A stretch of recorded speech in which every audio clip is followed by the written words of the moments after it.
नमस्कार। 4 पीएम में आपका हार्दिक स्वागत है। आज जिस विषय पे मैं चर्चा करना चाह रहा हूं, जो बहुत दिनों से हम लोग कहते आ रहे हैं, निवेदन करते आ रहे हैं, प्रार्थना करते आ रहे हैं, सभी अधिकारियों से, सभी देशवासियों से, कि आपका मौलिक और नैतिक कर्तव्य है कि आप अपने ड्यूटीज का निर्वहन संविधान के अनुसार करें, कानून के अनुसार करें। कानून को हाथ न लें, संविधान के विरुद्ध न जाएं और आपका जो जिसकी आप कसम खाते हैं, जब आप कोई पद में जाते हैं तो संविधान की कसम लेते हैं, उसको कृपा करके न तोड़ें। अगर आप ये समझते हैं कि लोकतंत्र के अंदर जो लोग सत्ता में बैठे हैं उन लोगों के संरक्षण से आप बच सकते हैं, तो ऐसा नहीं होने वाला है।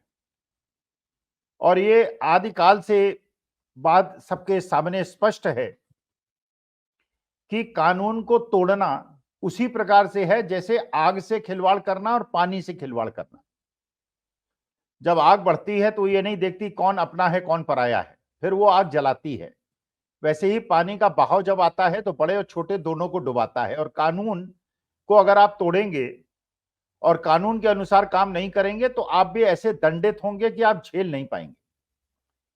इसलिए बड़े बूढ़े कह गए, हम भी अगली जनरेशन से कहते आए कि कानून को हाथ में मत दीजिए और जो कानून सम्मत चीज है वो करें। जैसे मैनेजमेंट साइंस में कहा जाता है कि 4 स्थिति होती हैं।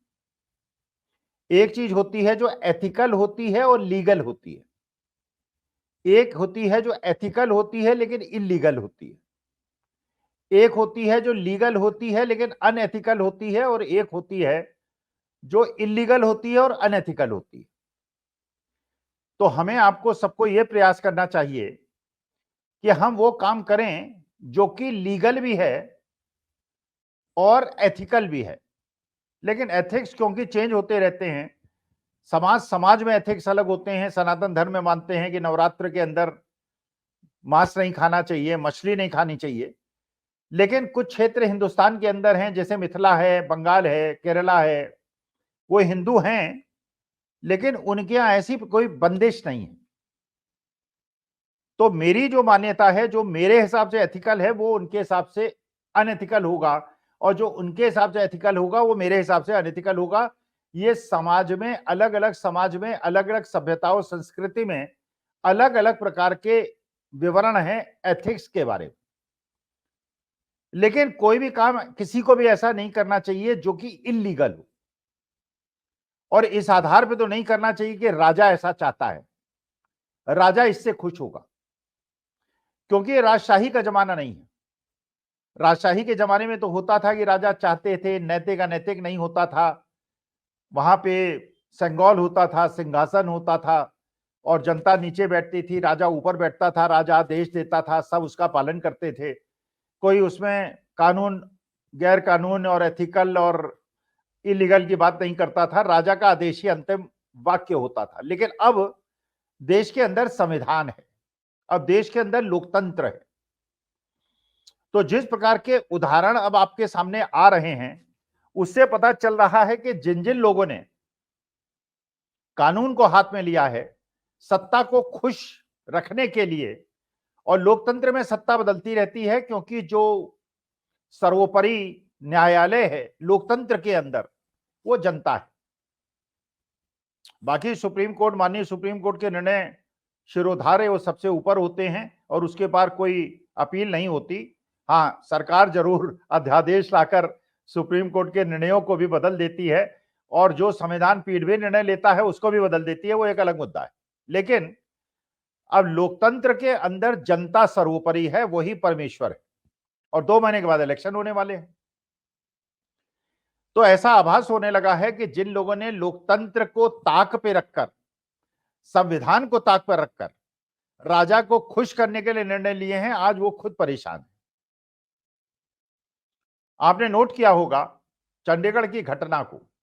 चंडीगढ़ में जब मेयर का इलेक्शन हो रहा था और सारी क्लियर मेजॉरिटी जो थी आम आदमी पार्टी के पास और कांग्रेस के पास थी, लेकिन वहां पे एक मसीह साहब थे जो पीठासीन अधिकारी थे और जो नॉमिनेटेड मेंबर थे, कॉर्पोरेटर थे, नॉमिनेटर कॉर्पोरेटर, वो भी बीजेपी के कार्यकर्ता थे और उनको नॉमिनेट किया गया था एज ए कॉर्पोरेटर। वो पीठासीन अधिकारी थे और जो पंच परमेश्वर की भावना है उसके विपरीत जाकर उन्होंने 8 वोटों को इनवैलिड किया था, कैमरे के लाइट पे किया था। ये सोच के किया था कि उनका कोई क्या बिगाड़ लेगा जब सत्ता उनके साथ है, और वो शायद उस उर्ऋण से उर्ऋण होने का प्रयास कर रहे थे जब उनको नॉमिनेटेड कॉर्पोरेटर बना के भारतीय जनता पार्टी सरकार ने उनके साथ एहसान किया था। लेकिन जब फंस गए, जब माननीय सुप्रीम कोर्ट ने एक सही निर्णय लिया और कहा कि नहीं, जो पुराना चुनाव है वही चलेगा और ये इनवैलिड आपने वोट किए, जो आपने वोट्स को इनवैलिड 8 वोटों को किया है, इसका दंड आपको मिलेगा, इस पे कार्रवाई होगी और ये प्रोसेस रहेगा और केस रजिस्टर किया जाए, और 8 वोट काउंट करके उन्होंने निर्णय ले लिया कि जो आम आदमी पार्टी वाला है वो जीता माना जाएगा। अब स्थिति यह है कि जो भारतीय जनता पार्टी जिसके संरक्षण की आस लगाकर मसीह साहब ने सारा कुकृत्य किया था, आज वो भारतीय जनता पार्टी ने भी उनका साथ छोड़ दिया है। आज मसीह साहब को कोई बचा नहीं रहा है और मसीह साहब असहाय स्थिति में कानून के विपरीत जाकर जो उन्होंने जनता के कोप के भाजन हुए हैं और देश के लोकतंत्र और संविधान के विरुद्ध जाके जो उन्होंने जोखिम उठाया है, जिसके आश्रय के आधार पर उन्होंने सब कुछ किया, उन्होंने भी उनका साथ छोड़ दिया है। आज अकेले थकेले पड़ गए। इसी प्रकार से एक स्वामी जी हैं जो गेरुआ वस्त्र पहनते हैं, योगा सिखाते हैं, आयुर्वेद की बहुत सारी कंपनियां हैं, लाखों करोड़ों का व्यापार है, विदेशी कारों में चलते हैं, बड़े बड़े मकान हैं उनके, हेलीकॉप्टर से चलते हैं।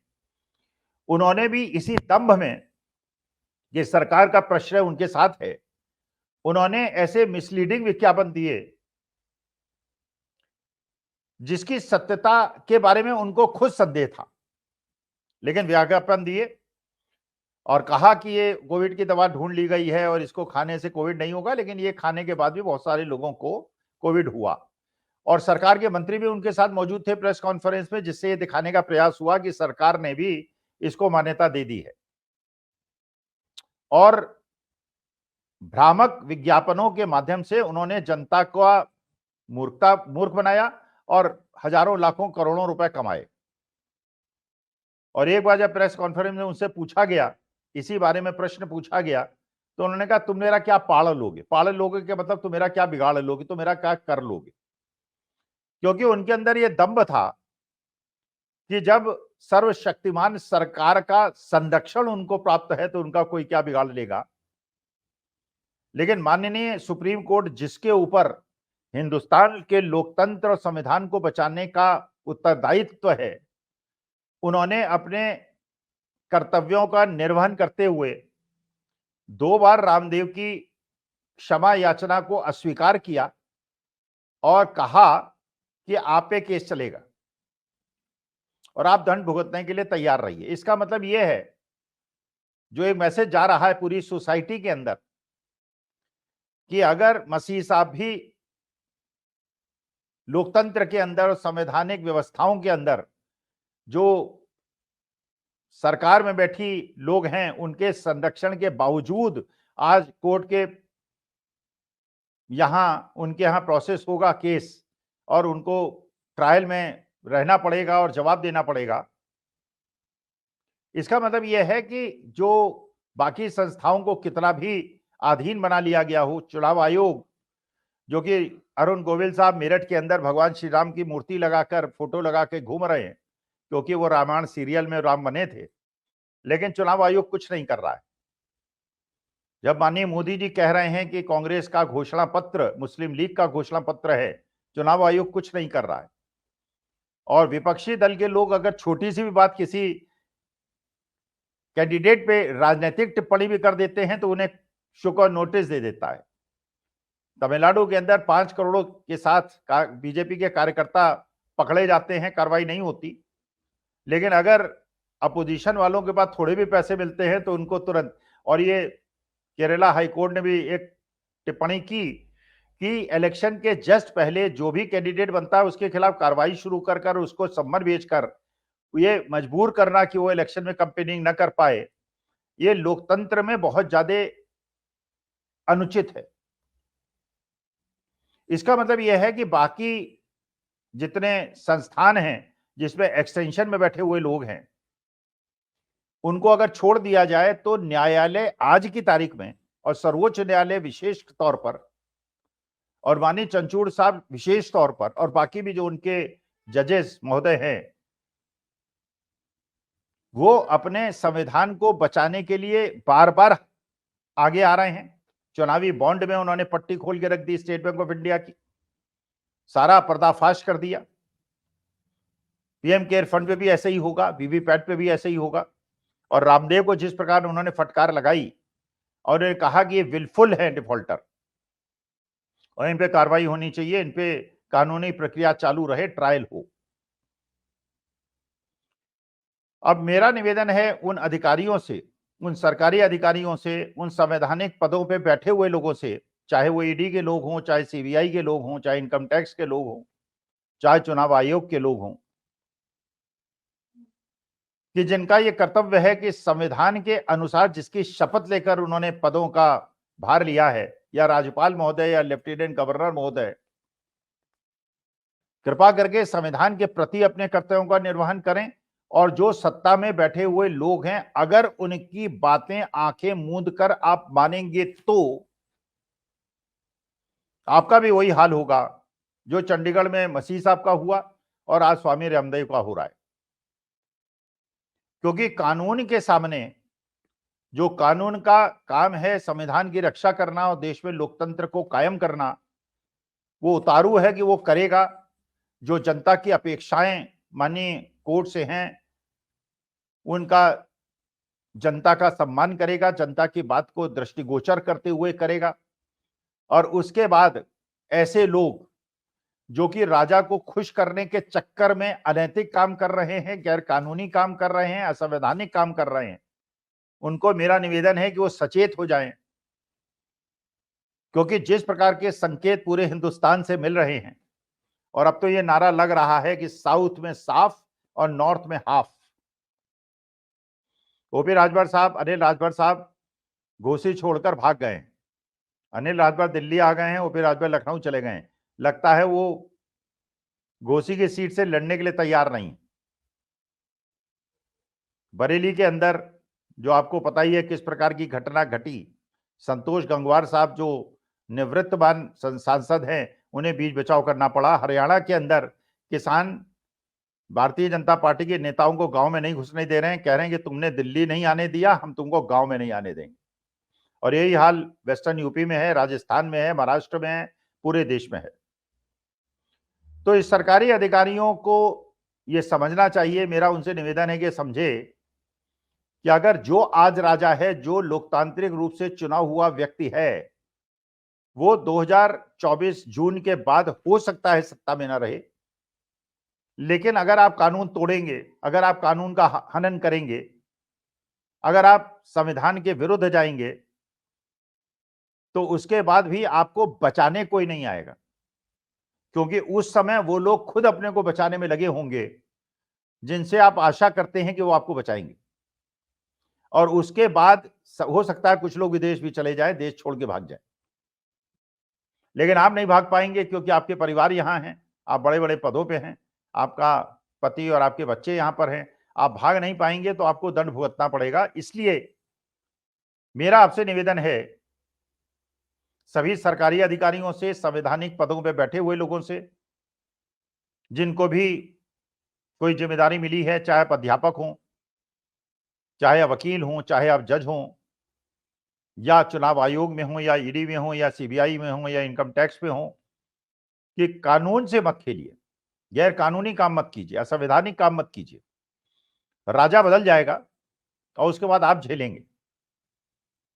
लेकिन अगर आप संवैधानिक रूप से काम करेंगे, अगर आप कानून संबद्ध काम करेंगे, अगर आप कानून का हनन नहीं करेंगे, कानून विरुद्ध काम नहीं करेंगे, तो आपका कोई बाल बांका नहीं पड़ पाएगा।